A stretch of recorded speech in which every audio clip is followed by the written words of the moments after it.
This episode of Accelerate is brought to you in part by Discover.org.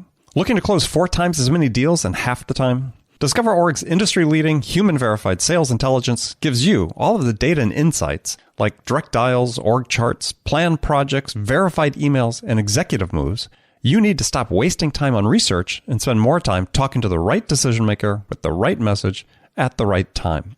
Their team of 250-plus sales researchers do all the work so that you don't have to. 2,500 companies are already using Discover.org to win more deals. So check them out at www.discoverorg.com. That's www.discoverorg.com.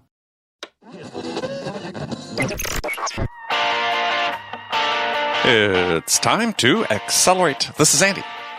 Welcome to episode 616 of Accelerate, the sales podcast of record. And Happy New Year to everyone. This is the first episode of Accelerate in 2018. I hope everyone is excited about 2018 as I am. I know I'm looking forward to meeting a ton of interesting new people. I mean, learning everything I can from the fascinating and thoughtful people that join me on this show, as well as serving my clients and my members with valuable new services. Yeah, we're going to have lots of interesting introductions this year, if you will. So we'll keep you apprised of those as the year goes by.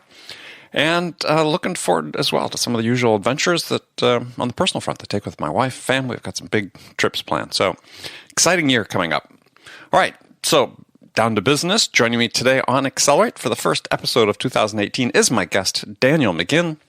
Daniel's the author of an interesting book titled Psyched Up, How the Science of Mental Preparation Can Help You Succeed.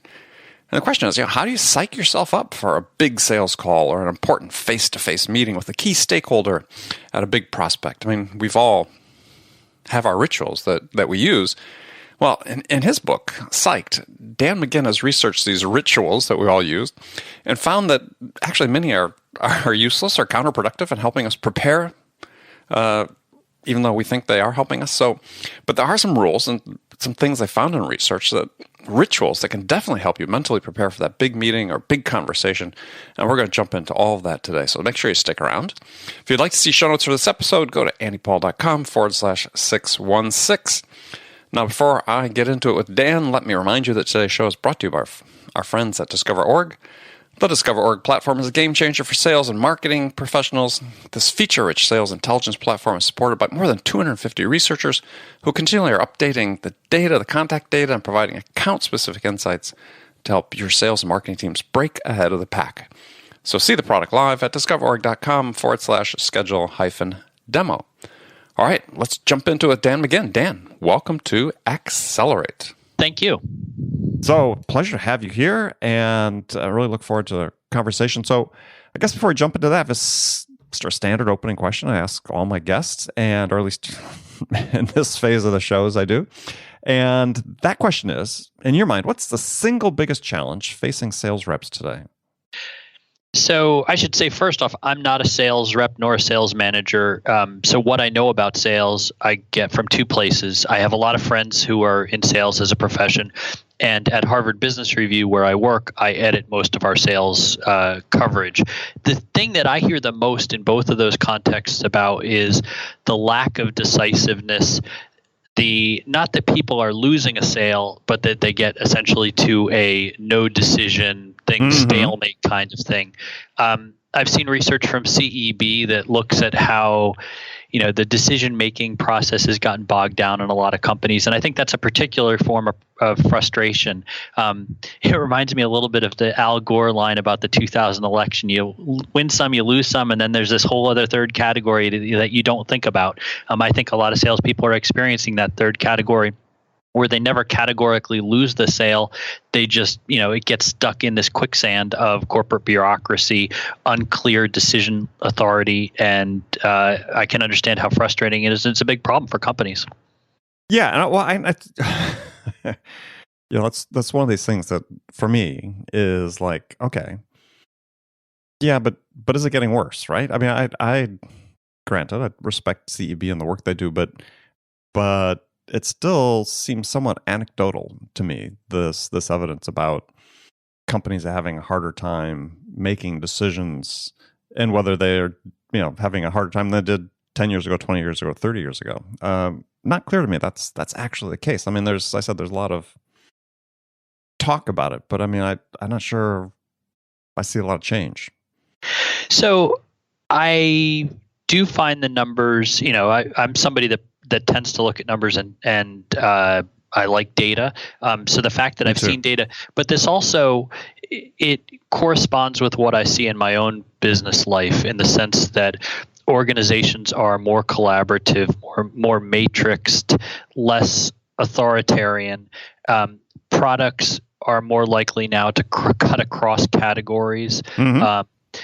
So I can understand why, just looking at how our organization makes decisions, there seem to be more people in the room than there used to be because the products touch more people, or they're more complicated, or right. The IT department needs to have a say in everything if it's related to technology. So even if the numbers weren't there, it corresponds with what I'm seeing in my own corporate life. Yeah, no, I don't disagree with the premise that there are more people who have their finger in the pie in terms of when it comes to stakeholders, when it comes to actually decisions being made. There's more in response to, is it more frequently resulting in what I call the no decision. And yeah, it's not clear to me that's really what's happening yet. I mean, I still think more of that happening is more of a sales failure than a buyer failure. Yeah, I defer to your expertise on this. As I said, yeah, you don't have to. I'm an observer of the sales world. I'm not a participant. So my information is secondhand at best. Well, yeah, but it could be more on the spot than those of us who are so deeply involved in the weeds. But so let's talk about an aspect of it. Let's talk about your book. And so, as I said, you've written a really interesting book called Psyched Up: How the Science of Mental Preparation Can Help You Succeed. So, question, first of all, why this book? I mean, what triggered the urge to write about this topic? So it really came from three places. The first goes way back to when I was a teenager. I was a high school athlete. I played on the football and basketball team. I was not particularly good. I wasn't a starter, but I became fascinated by the things that the players and the coaches would do in those moments leading up to the game, the pep talks, the music we would listen to, the creation of rivalry, basically the ways that people would manipulate their emotions to try to boost their performance once we took the field or the court. So that was the first thing. The second thing was, once I got out of high school and college, I would occasionally run into professional people, most of them former athletes, who had some version of a pregame ritual before they went into court to argue a case or before they went into the boardroom to pitch an idea. So I began to see professional applications of this. And then the third thing was, I started working at Harvard Business Review, where my job involves looking at a lot of academic literature. And every so often, I would see a paper come across my desk that would deal with exactly this kind of thing. They would take group A and have them do something before a performance activity, and a control group that did nothing, and things like power posing, which is one of the examples of this kind of thing. Somebody who would put their body in a certain stance before they give a presentation would come off as more powerful. So I saw enough studies here to realize there's actually a research-based science behind this stuff. I think this could make a good book. Yeah, and well, we'll get into the research because I mean it points in some really interesting directions. But I think that's one thing that's sort of interesting. You get into the book is this mental image of psyched up. Oftentimes, we equate it with sports, right? It's football players jumping up and down in a huddle, before running on the field, or I remember my freshman year in college, I lived next door to a guy who was on the varsity football team, and he would spend the night before a game literally banging his head against the wall because one of his teammates was on a room the opposite side of him, on the other side of him, banging his head on the wall, yelling at him, "Get psyched up!" Boom, boom. And I thought, now we're thinking about really getting psyched up and getting the mental preparation. You said these rituals, which is oftentimes sort of about calming and becoming centered, less about the sort of frenzied emotional state. Yeah, when I began the reporting, I had a very simplistic view of what it meant to get psyched up, and it was one that was drawn from athletics. I tended to think of getting psyched up as sort of like a light switch. You would turn it on, and a lot of what turning it on meant was you would begin to feel that adrenaline in your body that would kind of amp you up and bring you into this sort of highly energized state. And clearly, if you think about sports, that's a valid metaphor. Once you actually read the research, though, I became much less focused on adrenaline and a lot more focused on emotions. And I began to think not of a light switch that you would turn on and off, but more like a set of stereo dials that you would try to tune. And the three dials I think about most are anxiety. In most cases, you probably want to try to crank your anxiety down if that's possible. The second one is confidence. Generally, the more confident you are before you perform, the better you're going to do. So you try to find ways to crank that up. And then your energy level. If you're pitching to a room of 3 people, that's a lot different than pitching to a room of 300 people. Depending on the activity you're doing, you need to calibrate that energy level to the task at hand. So those are the 3 dials that I think most about. Yeah, when I think in general the book, as I was reading through it, it's granted the titles can help you succeed, but I didn't really think about it in the terms of the classics or definition of winning, but more in terms of being able to perform under pressure, right? I mean, to be able to visualize what success in that context looks like and be able to perform to that expectation. Yeah, one of the most interesting days I spent when I was reporting the book was at the Juilliard Music School in New York. And they spend obviously a lot of time practicing their instruments there, but they also offer an entire semester course for their musicians on how to get emotionally and mentally ready for an audition.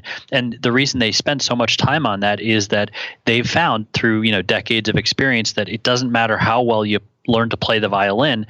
If you don't know how to handle the nerves and the pressure that go along with a once-in-a-lifetime audition opportunity, you're not going to be able to play to your best. And so learning to sort of layer that emotional preparation on top of the substantive practice that made you a virtuoso, that they think that's worth their time and their money and their energy to try to learn those techniques there. It's a great example, and I think you don't need to be a violinist for that to be true. I think if you're a litigator, if you're a surgeon, if you're a salesperson, if you're an athlete, these things are all true. Yeah, well, I love one of the examples you give in the book about the way they train and what the training exercise they did, and I forget the Kagemoya, I think was the professor's name or something, that had them physically exercise, get their heart rates really up and then sit down and start playing. Which it's like it's great training, right? For how do you suddenly regain control of your breathing? And there's always this line I love that I heard from a coach that was coaching me on a bicycle training, and he talked about calm your mind, calm your breathing, control your chaos. I was thinking about that. I was reading the exercise about those kids. So, running around, getting the heartbeat up, and then sitting down trying to play the violin or cello or whatever instrument it was. You got to control your chaos really quickly. Yeah, that's a great example of we are biological creatures, and if we're put into certain situations, our body's going to go into fight or flight mode, and our heartbeat is going to go up, our respiration rate is going to go up, our skin is going to sweat. And if you're an instrument player, especially if you're playing a wind instrument, that's a problem. If you're playing a string instrument and your fingers get sweaty, that's a problem. So you need to learn to basically deal with what are going to be adverse conditions. It's not that much different than, when Michael Phelps was training for the Olympics. Occasionally his coach would have him in the middle of a race, have him dislodge his goggles so that he had to learn to swim with water in his eyes. And in fact, during one of his Olympic competitions, it happened. Yeah, the 100 meters, they touched out the guy in London, I believe that was. Yeah. Exactly. So it's sort of the same theory that we train under these optimal conditions where everything is going to go perfect, but we're not training for the stress our body's going to feel in a real life situation or if something goes wrong. And the Juilliard program is really good at putting kids into both of those situations. Yeah, I was thinking about that a little bit when I was reading the book about early sales training that I went through, where we were doing role plays in front of the class, and people had instructions at various times in the class that were observing to shout things out. and, unexpectedly, that you had no idea was coming. And it was really meant, I think, to sort of, stimulate that anxiety and then see how quickly you could come back into the moment with the prospect that you're doing the role play with. Yeah, I didn't necessarily have sales in mind when I was writing this book, but as soon as the book came out, I began to hear from companies where the sales manager was having the whole team read it, because there's something about this idea that we can substantively make sure as salespeople that we know our product, that we know how to counter objections, how to answer questions, how to listen empathetically, do all the things that salespeople in the modern economy are trained to do, but that if we go into the meeting and we don't feel confident enough, or we're a little bit on the anxious side, our chances of success are going to be diminished a bit. And that sort of tweaking our emotions, especially in those moments right before you go into the room, can be, the make or break, the thing that makes a difference. And it's one thing to say, okay, be more confident. It's another to say, okay, here are 5 things you can do in those moments before your presentation that can help you be more confident. Yeah, I mean, there was the example you gave up, which actually in the early part of the book, with Dr. McLaughlin, the surgeon, that had his 5-part ritual that he went through. Some of which I think are very applicable, because there was these visualizations, right? You said he paused, tried to forget what happened early in the day, then thought deeply about the patient, who they are, what the mission was, what the vision was, reviewed his plan, stated some affirmations. His case did a quick prayer. And that's what worked for him. And I thought it was sort of interesting. You contrasted that with, maybe his colleagues who are checking their phones and so on beforehand. And it's like, yeah, I think I'd rather have the guy that spent a few minutes going through a ritual and mentally prepared themselves than was checking their email before setting it down and slicing me open. Yeah, he's thought very deeply about what he can do both in those moments before he operates and just in the environment of his surgical suite to make him feel just on top of his game all the time. One of the other unusual things he does is in his surgical tray, he's a neurosurgeon, he's operating on brains and spines. He keeps a set of instruments that was invented by his mentor. And those surgical instruments, I think they're called Janetta tools.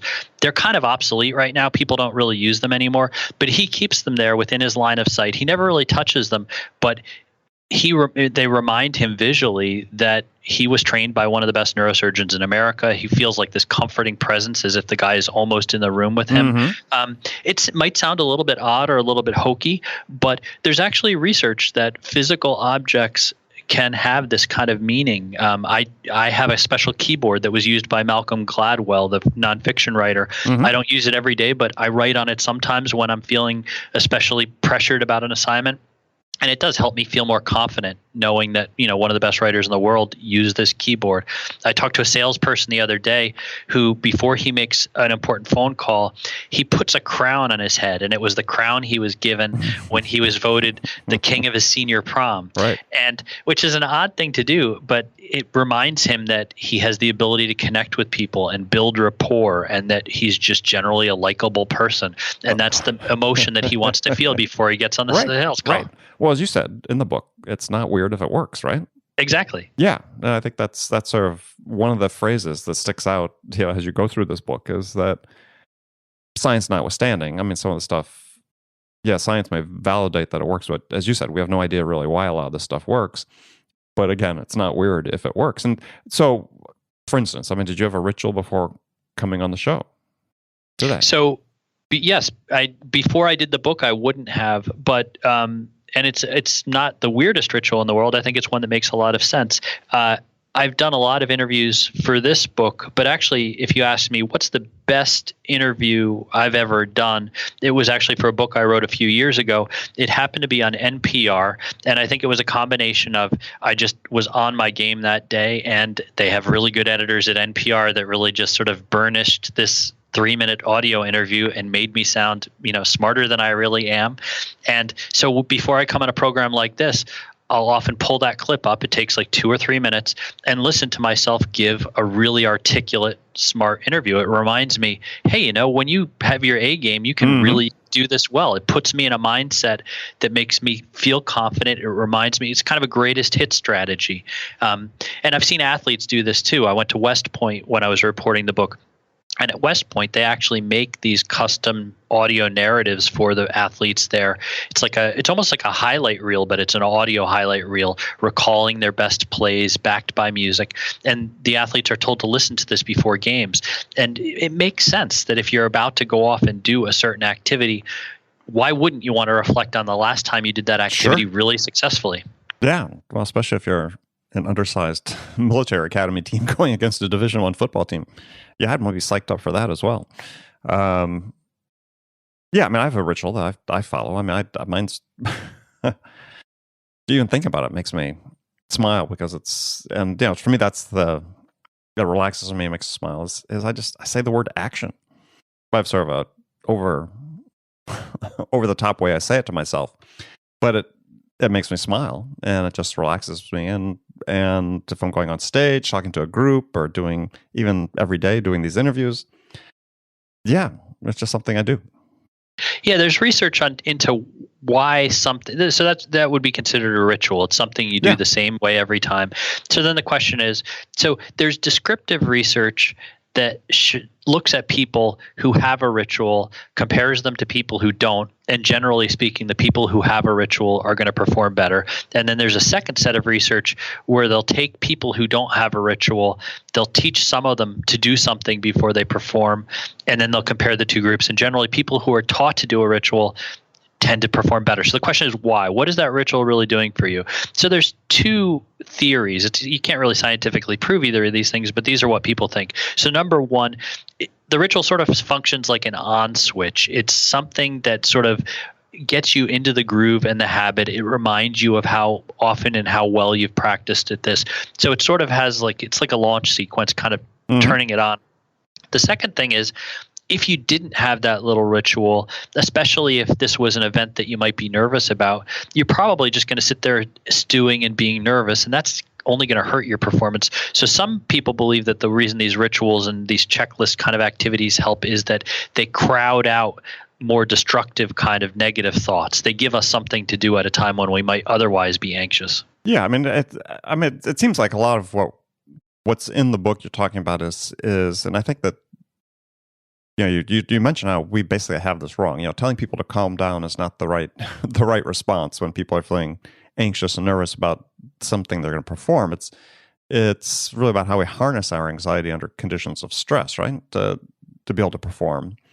And you talk about you have certain dials that you can dial down. I mean, I just thought there's sort of interesting research, and maybe talk about a little bit the Yerkes-Dodson law. I thought that was really interesting in terms of really what's sort of the optimal state of mind that you want to be in. Right. So Yerkes-Dodson is a more than 100-year-old psychological theory that shows that people perform better not if they have no anxiety and not if they have massive anxiety, but if their anxiety or stress level is somewhere in the middle. So you wouldn't want to turn your anxiety all the way down to zero because, that'll result in a lack of energy, and people don't perform well when there's no stress at all. The thing about the problem with telling people to calm down is that in a situation where it's natural to be nervous, you're fighting against biology at that point. If your body's flooding with adrenaline and somebody's telling you to calm down, well, there's nothing you can do to actualize or make that happen. You can only do so much to fight the adrenaline in your body. In that situation, the research suggests you're better trying to focus on a positive agitated emotion like excitement or the opportunity. So some of the research that's been done on this, they've actually taken people, put them in a singing contest, and had one group of people say, "I'm nervous," before they sang, and the other group would say, "I'm excited." Right. And the judging shows that people who think about excitement in a positive sense tend to do better. And it's a very simple and subtle shift, but it's one that seems to work for people. Well, and I think when you think about this in a sales context, is that's really, really relevant because, think about, salespeople going into, presenting in front of a crowd or talking to a group of clients or to a client individually or having an important sales conversation or even a negotiation or something like that. Is the anxiety is, to my mind, is really more of a fear of failure, right? In that moment. And yeah, being able to convert that to excitement, saying, which is really a sense of confidence, as you had mentioned before, as one of the three levers you can manipulate, or three dials you can manipulate, I think makes a difference in the outcome, right? I mean, if you're excited to go do this because it's an opportunity, not I'm nervous to do it because it's an opportunity to fail. No, I'm excited to do it because it's an opportunity to succeed. And that mindset is one that you see as a real clear difference between, I think, the sort of the top performers or people that can perform consistently well and those who don't. Right. And I think especially in a sales context, and especially in sort of the modern complicated kind of sales complex process, not only is it an opportunity to get into those late stage pitch negotiation scenarios, but you don't get there unless you've earned it. So this isn't just an opportunity that came down and struck you like lightning from heavens. This is an opportunity that you created yourself through your sales prowess. There were certainly steps upstream from here that if you hadn't been successful at it, you wouldn't even have this opportunity today. So in that particular context, I would not only reflect on being excited that you have this great opportunity to succeed, but that the reason this great opportunity exists is because you've done such a good job in steps 1, 2, and 3 to get to this point. So again, it's sort of reflecting not just on the potential upside here, but it's also reflecting on how well you have been doing your job professionally to get this opportunity on the table. Yeah, I think in later stages, absolutely. But oftentimes sales, a good portion of it's at the beginning stages, right? Where you're trying to connect, you're trying to engage with another person, you're trying to, engage the emotions of the other person, right? So you can build up the trust that you need in order to make progress in building that relationship. And I think that, again, being excited at the opportunity is really essential. I mean, I remember, my early days, years and years ago, out physically making cold calls, 20, 30, 40, 50 cold calls a day, depending on the day. If you had high anxiety every time you were knocking on a door, it was going to be a very short stint doing that job. I mean, for me, it became, I had to look at it from not necessarily the glass half full, but it's just like, this is the one, right? This is the one that's going to be the one that I turn into a sale. And having that sort of optimism and confidence every time I went in.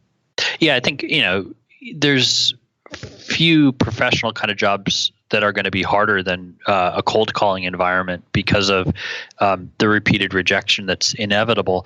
And that's the kind of environment where, finding ways to tweak your emotions to try to be relentlessly positive and optimistic is going to really help someone. And some of the tools are, fairly simple. So music can be a great motivational and energizing device. So, not necessarily in a cold calling environment, but, people who are driving to their sales call, you can listen to sports talk radio, you can listen to the news. But, I absolutely know salespeople who have playlists that they listen to on the way to their sales calls because they know that they need to be up and on their game, and that a good mix of songs that they've selected for themselves can tweak those emotional dials and put them in the state where they're going to succeed. Yeah, it's sort of through the first, let's say, 300 episodes of the show, I actually was asking that question of all the guests. And actually, surprisingly, 70s headbanging rock was the number one music choice overall. AC/DC was a huge favorite for psyching yourself up for a sales call. It's funny, for the book, I went and worked with Spotify, the online music company, and they'd never done any work on this before I called them, but they actually did a search and they looked for every playlist in their system that had variations of the phrase psyched up in it. And a lot of it was, the music you describe, AC/DC and Poison, and kind of like hard rock 80s anthem kind of music. Yeah. And I think some of that is demographic. There's research into what makes a certain song motivational. Part of it has to do just with the song itself in isolation, how the musical notes are put together, how the words sound. But a big piece of it is emotional context. And for many people, the songs that are most meaningful to them are from their teenage years. So, if you ask somebody what's on their Psych Up playlist, it could be any mix of songs, but oftentimes it will be songs that are around when they were 16 or 17 or 18 years old. Yeah. Well, I always used to laugh with my son when he was on a traveling soccer team. I think he was about 12 at the time, and on the way to games, he loved to listen to Foreigners, Hot Blooded. And it wasn't until I used to laugh at it because, as you said, the emotional context. wasn't until he was older that he understood it was about the band members and a groupie, but an underage groupie to bat. But that really got him in the mood. Everybody's song will be different. I met a woman while I was reporting the book, and I referred to her in the book. Her Get Psyched songs were the soundtrack from the musical Annie. Mm-hmm. She wanted to be very sort of happy and upbeat, and songs like The Sun Will Come Out Tomorrow, which is about as far away from AC/DC as you can get. That's what worked for her. And again, there's no wrong choices here. If you want to put a crown in your head before you make your sales call, and I want to write on a computer keyboard that used to be used by a guy at the New Yorker, well, all three of those things are kind of weird, but if it works for us and it makes us think that we're more confident and more likely to perform well, then that's absolutely something we should learn to do. Yeah, The Sun Will Come Out Tomorrow. Yeah, some interpretation of that song is that it's much more wistful than outright confident. But I like the part about centering as a technique, and maybe just before the end of the show, we talk about that, because you have a process I think you took somewhat from another author, or cited another author. But the thing is that they're saying this is something you can do that would center yourself in 10 seconds or less. And I thought, okay, that's a very useful thing for people to know. Sure. Centering is one of the things they teach in that Juilliard program I mentioned. Mm-hmm. The guy who's done the most work on it is a sports psychologist named Don Green, and he has a book out on how to do it. My take on centering is, well, it's a series of breathing and thought exercises. I compare it a little bit to yoga in the sense that it's hard to understand how to do it if you just read about it in a book. You really need to sort of experience. Like, you need somebody to teach you how to do it. There are some decent videos on YouTube if you look under the word centering that you can sort of see how someone does it. It's the kind of thing where just text alone is going to be hard to really instruct people in it. But people who've learned to do it say that even in like a crowded backstage chaotic environment, 10, 15 seconds, they're able to really calm their body down and focus their thoughts. So it's like mindfulness. People who learn to do it really do swear by it. Yeah, well, I think that's the point I was going to make, is people that have practiced meditation, whether it's mindfulness meditation or Zen meditation or whatever form they've done, is that I've done some of that, and maybe not to the point where these people are more expert at, but where they find that they can actually sort of get to that place they go to when they're meditating and invoke it really quickly. And that whole centering process, leaves them feeling, centered. Yeah, far less anxious, maybe still excited and ready to perform. Yeah, I think, the main message in the book is that you're going to be better off if you have a plan. If you tried some of these techniques, you find the ones that work for you, and you certainly don't scrimp on practice, the substantive getting good at what it is you need to do to perform. But then in those last few minutes, have a set of activities, whether it's music or whether it's centering or whether it's recalling your greatest hits, whether it's some physical object that's meaningful to you. Do something that's going to try to put your emotions in the state that make you more likely to go into the room and really perform the way you're capable of performing. Yeah, and that physical object thing, like you called it, I guess, positive contagion. When you had some interesting stories about that in the book too, is with like the example of study guides that people use. That if they're taking a standardized test, they would want to use a study guide that somebody that scored well on the test had used. Yep, there's research on that. There's also research on golf clubs. People were in a very sort of controlled scientific test environment. People were given a putting task. Half the people were told they were using a former PGA professionals club. They putted about a third better than anybody else. There is this sense that if you're using an object that was used by a very experienced high performer in the past, that somehow it rubs off on you. So whether it's a computer keyboards, college students will have a lucky pen. These things can be meaningful to people. And, some people say it's the placebo effect, but the placebo effect, as lots of studies have shown, can be very powerful in medicine. That's right. It can be very powerful at work as well. Yeah. Well, good. All right. Well, Dan, thank you very much for joining us today. Tell folks how they can find out more about the book and connect with you. Sure. The book is called Psyched Up, How the Science of Mental Preparation Can Help You Succeed. It's available at online booksellers and physical bookstores. My Twitter is @Dan McGinn, and the website for the book is www.psychedupthebook.com. Excellent. Well, good. Well, again, thank you very much for joining us. And friends, thank you for spending this time with me today. Make sure you come back, join me for the very next episode of Accelerate. Until then, if you get a chance, appreciate if you go to iTunes or wherever you listen to this podcast, leave us a review. And we want to hear what we can do to make this a better experience for you. So thanks again for joining me. Until next time, this is Andy Paul. Good selling, everyone.